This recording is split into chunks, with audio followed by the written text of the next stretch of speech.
Уапсениот музички магнат Шон Комс, познат како Диди, е централна тема на насловите во светските медиуми по бројните обвинувања против него. Многу познати личности се поврзуваат со него, откако на виделина изгледа сето она што тој наводно го правел во последните децении, а повеќето од нив или се бранат или избираат да молчат. Имињата кои исто така се споменуваат се имињата на познатите членови на британското кралско семејство, принцовите Вилијам и Хари, кои често биле поканувани на неговите контроверзни забави. Имено, авторот и експерт за кралското семејство Кристофер Андерсен тврди дека Диди престанал да ги кани браќата на неговите забави откако тие се смириле и станале семејни луѓе. Нивните имиња се поврзуваат со имињата на Диди откако повторно се појави интервју од 2011 година, каде што раперот рекол дека сака да ги донесе браќата на своите забави. Диди им се јави и на Вилијам и на Хари кога беа млади и западнаа во неволја. Очигледно принцовите тогаш беа на насловните страници бидејќи беа редовни на лудите забави во ноќните клубови низ Лондон. Диди им се јави, но тие мудро ги одбија повиците, а потоа Вилијам и Кейт се верија. Диди ја разбра пораката и престана да им се јавува на двајцата, вели Андерсен и додал.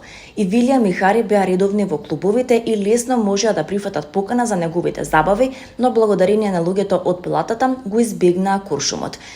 Се верува дека Комс ги запознал кога настапил на добротворен концерт во чест на нивната покојна мајка, принцесата Диана во 2007 година. Американските медиуми објавија дека починал помалиот брат на пеачката Мадона. Кралицата на поп музиката ја потврди веста споделувајќи емотивна објава за нејзиниот брат Кристофер Чиконе. Тие двајца тесно соработуваа за време на кариерата на Мадона, но во 2008 година дојде до конфликт откако Кристофер ја објави книгата Живот со сестра ми Мадона, во која откри многу нејзини тајни, меѓу кои и некои кои не беа толку пријатни. Како и другите браќа на Мадона, Кристофер исто така се борел со алкохол и дрога, а неговата сестра дури и платила дел од неговото лекување. Кристофер имаше 63 години, а тажната вест пеачката ја потврди на Инстаграм.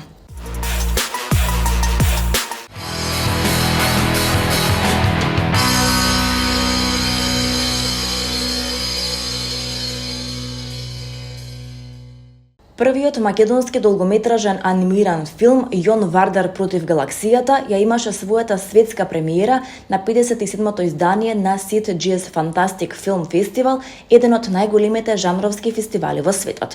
Филмот во режија на Гоце Цветановски и во продукција на Алан Кастилјо од Lynx Studio беше прикажан во фамилиарната секција. Капацитетите на салата беа исполнети, воглавно со најмладата публика, која енергично ја дочека македонската анимација. Режисерот Цветановски имаше кусо обраќање, при што на шпански јазик им кажа на децата дека се првите во светот кои го гледаат филмот, на што тие реагираа со воодушевување. Цветановски по настанот изјави дека фестивалскиот живот на Јон Вардар против галаксијата почна возбудливо, најавувајќи уште многу убави вести наскоро.